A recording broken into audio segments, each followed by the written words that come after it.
आप अगर बार बार ये आपसी कलह की बात कहते हैं तो आप, मैं समझता हूँ कि आप कोई अच्छी बात नहीं कर रहे हैं, क्योंकि आपसी कलह अगर होती तो ना हम यहाँ राहुल सिंह जी चुनाव जीतते विधानसभा का, ना उपचुनाव में कांग्रेस पार्टी जीतती। आप क्या करेंगे ऐसा कि अभी तक नेताओं ने किया नहीं है? देखिए, दमोह में पिछले 35 साल से एक बड़े नेता यहाँ मंत्री रहे, पिछली बार यहाँ पे केंद्रीय मंत्री भी रहे। आप दमोह शहर पूरा घूमते हैं, आप आजाद न्यूज चैनल चला रहे हैं, आपको लगा अगर बाजू का शहर आप गढ़ाकोटा देखे और दमोह देखे तो कुछ अंतर आपको दिखता है कि नहीं दिखता? नमस्कार, आप देख रहे हैं आजाद समाचार। मैं हूं चंद्रभान सिंह लोधी। हम आपसे चूंकि चुनावी चर्चा में एक ऐसी शख्सियत से मुलाकात करवाएंगे जो जिन्हें दमोह विधानसभा नहीं पूरे जिले में एक सभ्य, सहन और संघर्ष मेहनत करने वाला चेहरा पहचाना जाता है। हमारे साथ में हैं दमोह नगर पालिका के पूर्व अध्यक्ष एवं जो कांग्रेस कमेटी के पूर्व अध्यक्ष है मनु मिश्रा जी। सबसे पहले हमारे आजाद समाचार में आपका स्वागत है। धन्यवाद भैया, आपको बहुत बहुत बधाई कि आप मेरे पास आए, और आपके चैनल को भी बहुत शुभकामनाएं देता हूँ। चूंकि चुनाव की घोषणा हो चुकी है, 17 नवंबर को चुनाव मतदान भी होना है और आप जो दमोह विधानसभा से हैं, रेस में हैं, टिकट की रेस में हैं। तो सबसे पहले हमारे दर्शकों को ये बताइए कि आपको टिकट मिल रही है कि नहीं मिल रही है? देखिए, दमोह विधानसभा क्षेत्र में मैंने अपना निवेदन पार्टी को किया है, और मेरा पूरा मुझे भरोसा है कि पार्टी ने जो सर्वे कराया है और जो आकलन किया है उसके आधार पर पार्टी मुझे अवसर देगी। और माननीय हमारे प्रदेश अध्यक्ष कमलनाथ जी और पार्टी के जो शीर्षस्थ नेता हैं उन सभी से विचार विमर्श करने के बाद, चूंकि मैं 1984 से लगातार कांग्रेस पार्टी के लिए काम कर रहा हूं, तो मुझे पूरी संभावना है कि पार्टी मुझे अपनी ओर से प्रत्याशी बनाएगी। चूंकि 17 नवंबर को चुनाव होने हैं और आज 13 अक्टूबर है, शेष दिन ही बचे हैं चुनाव में। ऐसे में जब पार्टी कांग्रेस पार्टी दमोह प्रदेश में विपक्ष में हो, हालांकि दमोह में तो सत्ता में है, लेकिन प्रदेश में विपक्ष में हो, इतना टाइम लगना सीटों के बंटवारे को लेकर, तो कहीं ना कहीं इससे समझ में नहीं आता कि ये अंदरूनी मामला है, जो कलह है, ये कांग्रेस को घातक भी हो सकता है। कोई कलह नहीं है इसमें। कांग्रेस पार्टी ने अपने लगभग 150 प्रत्याशी तय कर लिए हैं, इनकी सूची जारी होना है। पितृपक्ष के कारण वो सूची जारी नहीं हो पाई है।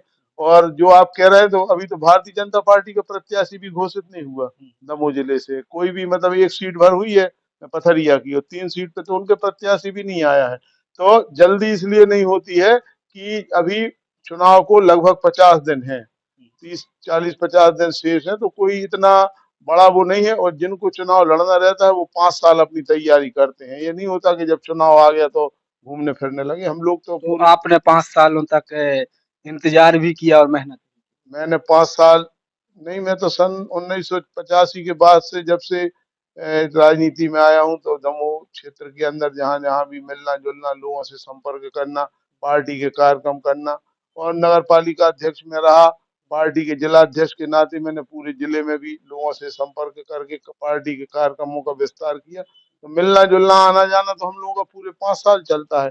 हर जगह हम लोग कार्यक्रमों में उपस्थित रहते हैं, और पूरे क्षेत्र में जहाँ जहाँ लोग हैं सबको जानकारी है कि हम लोग, लोगों के यहाँ जिन अच्छे लोगों के यहाँ शादी विवाह में, उनके यहाँ कोई दुख गमी होती है तो उसमें भी, और पार्टी के कार्यक्रमों में जनता के दुख में सहभागी होते हैं। तो मिलना जुलना तो हमारा हमेशा चलता रहता है। थोड़े से हम इसके बीच में उपचुनाव को चलते हैं कि जब यहाँ उपचुनाव हो रहा था, तो कहते हैं कि जो टंडन जी को टिकट दिलाने में आपका भी एक अहम रोल रहा है। क्योंकि उस समय आप अपने लिए भी मांग रहे थे, तो ऐसा क्या हुआ कि आपको ना मिलकर उनको मिल गई? ये पार्टी का शीर्ष नेतृत्व तय करता है। पार्टी के हमारे प्रदेश अध्यक्ष कमलनाथ जी और पार्टी के जो बड़े नेता हैं, जो हमारे अखिल भारतीय कांग्रेस कमेटी की समिति रहती है, वो तय करते हैं कि आपके आकलन को देखते हैं, आपका काम देखते हैं, पार्टी के प्रति आपका समर्पण देखते हैं, और उस समय उपचुनाव में भी सर्वे में मेरा नाम था। उस समय उनने मुझसे कह दिया कि आपको जिला कांग्रेस कमेटी का अध्यक्ष बना रहे हैं, तो मैं जिला कांग्रेस कमेटी का अध्यक्ष बन गया। फिर अचानक से आपको हटा भी दिया। नहीं, हटाया नहीं है। जो वर्तमान में जिला अध्यक्ष हैं उनको शहरी अध्यक्ष बनाया था।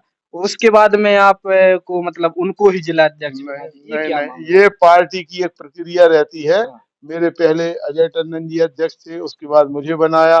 फिर पार्टी ने ये तय किया कि जो जिला अध्यक्ष रहेगा वो टिकट नहीं मांग सकता, उसको कांग्रेस टिकट नहीं देगी। तो मुझे मुझे प्रदेश में महामंत्री बनाया, हटाया थोड़ी है। तो हमारा तो प्रमोशन हुआ, हम प्रदेश में महामंत्री यानी बने। जिला से हटा दिया। जिला हाँ, हटाया नहीं है। हाँ। पार्टी ने रतन चंद्र जैन जी को यहाँ जिला कांग्रेस की जवाबदारी सौंपी और मुझे प्रदेश कमेटी में ले लिया।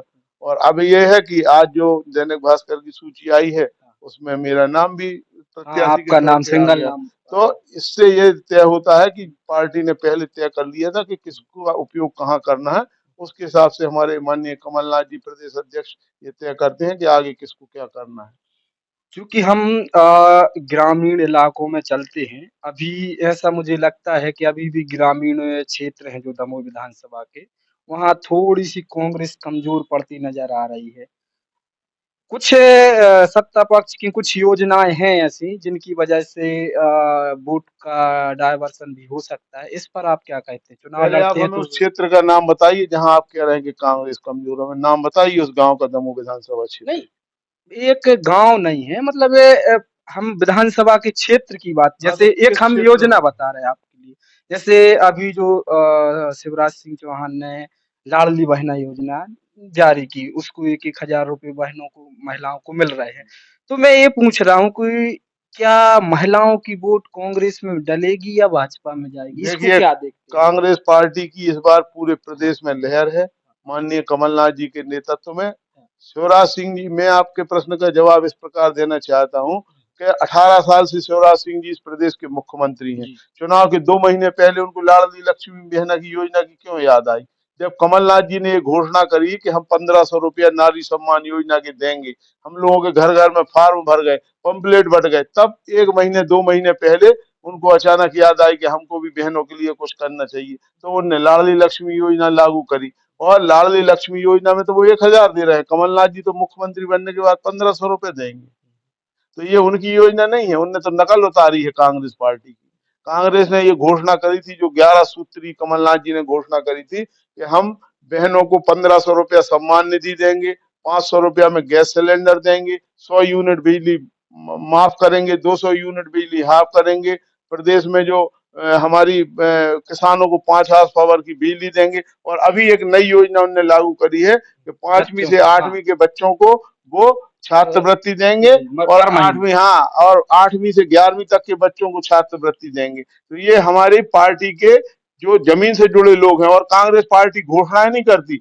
हम राजस्थान में देख लीजिए, कर्नाटक में देख लीजिए, छत्तीसगढ़ में देख लीजिए, तीनों जगह हमारे मुख्यमंत्री 500 रुपए में गैस सिलेंडर शिवराज सिंह जी से पहले दे रहे हैं। चूँकि ये तो प्रदेश के मुद्दे हो गए। यदि आपको टिकट मिलती है, आप यहाँ से चुनाव लड़ते हैं, तो आपके विज़न क्या रहेंगे हमारी दमोह विधानसभा के लिए? आप क्या करेंगे ऐसा कि अभी तक नेताओं ने किया नहीं है? देखिए, दमोह में पिछले 35 साल से एक बड़े नेता यहाँ मंत्री रहे। पिछली बार यहाँ पे केंद्रीय मंत्री भी रहे। आप दमोह शहर पूरा घूमते हैं, आप आजाद न्यूज चैनल चला रहे हैं, आपको लगा अगर बाजू का शहर आप गढ़ाकोटा देखे और दमोह देखे तो कुछ अंतर आपको दिखता है कि नहीं दिखता? हाँ। क्या दिखता है? वहाँ थोड़ी-सी सुंदरता है, यहाँ है नहीं। सुंदरता नहीं, वहाँ की रोडें, वहाँ की खेती, वहाँ के बस स्टैंड का सुधार।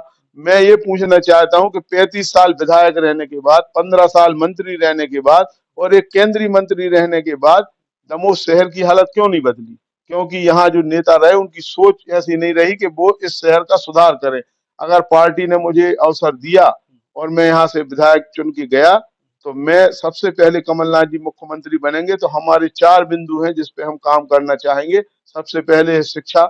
हमारे यहाँ के बच्चे कोचिंग पढ़ने बाहर जाते हैं, इंदौर में, कोटा में, तो एक अच्छा कोचिंग सेंटर दमोह में खुलना चाहिए ताकि हमारे नौजवान जो हमारे छात्र हैं उनको बाहर न जाना पड़े, उनको कोचिंग सुविधा यहीं मिले। दूसरा, हमारे किसान भाई हैं तो उनको सितंबर अक्टूबर से लेके और फरवरी के महीने तक बिजली की जरूरत पड़ती है। जब उनकी फसल में बोनी का समय रहता है, फसल को पानी की जरूरत रहती है, तो उस समय किसानों को भरपूर बिजली मिलना चाहिए। तो हम प्रदेश के मुख्यमंत्री बनने के साथ कमलनाथ जी से ये आग्रह करेंगे कि किसानों को बिजली भरपूर मिले, और जब उनके फसल का समय रहता है, ऐसा नहीं कि जब उनको रात में उठ के पानी की मोटर चलाना पड़े तब किसानों को बिजली का कोई औचित्य नहीं है। तीसरा, हमारे जो नौजवान हैं उनको यहाँ माइस एंड सीमेंट खुला है, यहाँ कम से कम 50% आरक्षण स्थानीय बच्चों को मिलना चाहिए जो पढ़ के आते हैं। अभी आपने देखा होगा कि बीना रिफाइनरी में 48,000 करोड़ का मुख्यमंत्री प्रधानमंत्री जी उद्घाटन करके गए। तो मैं ये भी चाहूंगा कि उससे संबंधित कोई एक रोजगार दमोह जिले में स्थापित हो, ताकि दमोह के युवाओं को रोजगार मिले, और दमोह के किसानों को जब वो मंडी में अपनी फसल लेके जाते हैं तो उनको उनकी फसल का उचित मुआवजा मिले और भुगतान सही समय पे हो। ये हमारे 4 मुख्य मुद्दे रहेंगे। एक एक हम सवाल करेंगे कि अभी आपने कहा था कि दमोह 35 सालों में कैसा रहा, गड़ाकोटा कैसा रहा, ठीक है। लेकिन आप यानी कि कांग्रेस विपक्ष में थी, थोड़ी बहुत जिम्मेदारी मुद्दा उठाने की, विरोध करने की विपक्ष की भी होती है और थोड़ी बहुत नहीं बहुत होती है। तो ऐसा देखने को हर समय मिला है कि जो दमोह की कांग्रेस थी वो अच्छे से विरोध ही नहीं कर पाई, आपसी कलह में फंसी रही। इस पर क्या कहना आप अगर बार-बार ये आपसी कलह की बात कहते हैं तो आप, मैं समझता हूँ कि आप कोई अच्छी बात नहीं कर रहे हैं, क्योंकि आपसी कलह अगर होती तो ना हम यहाँ राहुल सिंह जी चुनाव जीतते विधानसभा का, ना उपचुनाव में कांग्रेस पार्टी जीतती, ना हम जिला पंचायत जीतते, ना हम नगर पालिका जीतते। कांग्रेस पार्टी आज पूरी मजबूती के साथ एक है। जो आप कलह की बात कर रहे हैं वो तो भारतीय जनता पार्टी में है कलह। यहाँ पे कांग्रेस पार्टी पूरी कमलनाथ जी के नेतृत्व में एक है। कमलनाथ जी जो डिसीजन लेते हैं उसमें पूरी कांग्रेस पीछे चलती है। कल ही हम लोगों की मीटिंग थी कांग्रेस कार्यालय में, वहां ये तय हुआ कि हाथ का निशान पंजा है, जिसको भी प्रत्याशी पार्टी बनाएगी। आप तो 1984 से जब तक मैं कांग्रेस पार्टी में हूँ तब से आप रिकॉर्ड उठा के देख लिए, कोई भी प्रत्याशी रहा हो, चाहे चंद्रभान सिंह लड़े हों, चाहे अजय टंडन जी लड़े हों, चाहे राहुल सिंह लड़े, कोई भी चुनाव लड़े, हम लोग हमेशा कांग्रेस पार्टी के लिए समर्पित और कांग्रेस पार्टी के लिए ही काम करते हैं। और उसी का परिणाम है कि कांग्रेस पार्टी ने यहाँ पे 2 बार चुनाव जीता, उपचुनाव भी जीता और मेन चुनाव भी जीता। और अभी ये चुनाव होगा, मैं कह रहा हूँ, आज आप हमारा इंटरव्यू ले रहे हैं, आप डेट नोट कर लेना, यहाँ से प्रत्याशी कोई भी रहे, यहाँ से कांग्रेस पार्टी ही चुनाव जीतेगी। एक सवाल और है कि जैसे अभी तो कांग्रेस की भी घोषणा नहीं हुई है दमोह में और भाजपा की भी नहीं हुई है। आप किस चेहरों को देखते हैं कि यदि भाजपा से सामने, जैसे 2 नाम अभी चल रहे हैं, एक मलैया परिवार से है, चाहे सिद्धार्थ जी का हो या जयंत मलैया का हो, और दूसरा है कि राहुल सिंह का। आप किन्हें देखते हैं कि हमारी फाइट जो होगी सीधे इनसे होगी, या इनके मुकाबले हम कम हैं, या इनके मुकाबले हम ज्यादा हैं? 2 देखिए, नामों में। कांग्रेस पार्टी अपने जो तैयारी में है वो पूरी तैयारी में है। कांग्रेस पार्टी का प्रत्याशी नवरात्रि के पहले दिन घोषणा हो जाएगी कौन चुनाव लड़ेगा। पंजे का जिसको निशान मिलेगा उसके साथ पूरी पार्टी खड़ी है, पूरा संगठन खड़ा है। और मंडलम, सेक्टर, ब्लॉक अध्यक्ष, जिला कांग्रेस, एनएसयूआई, युवा कांग्रेस, महिला कांग्रेस। जहां तक आप भारतीय जनता पार्टी का पूछ रहे हैं तो ये तो नरेंद्र मोदी या अमित शाह बता पाएंगे, हमें पता होता तो नहीं, हम नहीं, खुद। प्रत्याशी नहीं हम पूछ रहे हैं। हाँ। आपके लेवल का नेता पूछ रहा है कि यदि इनको टिकट मिलती है तो आप उनसे फाइट करेंगे हम एक। लोग हाँ, तो फाइट के लिए तैयार ही खड़े हैं, सामने वाली पार्टी को पहलवान तय करना है, हम लोग तो किसी से भी लड़ने तैयार हैं। मतलब आप परिपक्व हैं हर। बिल्कुल बिल्कुल, हम लोग तो इंडिया टीम जैसे खेल रही है ना अभी, ऑस्ट्रेलिया को किसी भी मामले में पटक देंगे, आने दो, जो भी लड़ेगा उसको हराएंगे चुनाव। हाँ। तो एक आखिरी सवाल है, सवाल नहीं, आप दमोह विधानसभा के जो लोग हैं, जनता है, उनके लिए क्या संदेश देना चाहते हैं? मैं दमोह की जनता से यही कहना चाहता हूं कि हम पिछले 15 सालों से देख रहे हैं कि प्रदेश में बेरोजगारी, महंगाई, अराजकता, दमोह शहर में आप देख रहे हैं कि हर तीसरे दिन में चाकूबाजी की घटनाएं लोगों के साथ। ये क्राइम की बड़ी समस्या है। हाँ। ये है। हाँ। तो ये सब घटनाएं हो रही हैं, इनने 15 साल भारतीय जनता पार्टी का कुशासन देख लिया है। और आने वाले समय में मध्य प्रदेश में स्पष्ट बहुमत के साथ कांग्रेस पार्टी की सरकार बनेगी, कमलनाथ जी इस प्रदेश के मुख्यमंत्री बनेंगे। और अकेले मध्य प्रदेश में नहीं, आप न्यूज चैनल का सर्वे देख लीजिए, तेलंगाना में, राजस्थान में, मध्य प्रदेश में, छत्तीसगढ़ में, चारों जगह जब रिजल्ट खुलेंगे तो आप देखना कि कांग्रेस पार्टी की सरकार बनेगी। और कांग्रेस पार्टी ही इस पूरे देश के साथ समाज के सभी लोगों को लेके, और गरीब, मजदूर, किसान, इन सबको लेकर काम करने वाली पार्टी है जो पूरे देश का हित करेगी, और कमलनाथ जी के नेतृत्व में मध्य प्रदेश में कांग्रेस पार्टी एक नया इतिहास रचेगी। तो आपने सुना कि ये थे हमारे साथ में मनु मिश्रा जी, और इन्होंने कहा कि यदि हम चुनाव लड़ते हैं तो बहुत विकास करेंगे जो 35 साल में नहीं हुआ है। अब देखना ये होगा कि कांग्रेस पार्टी किस पर दांव लगाती है।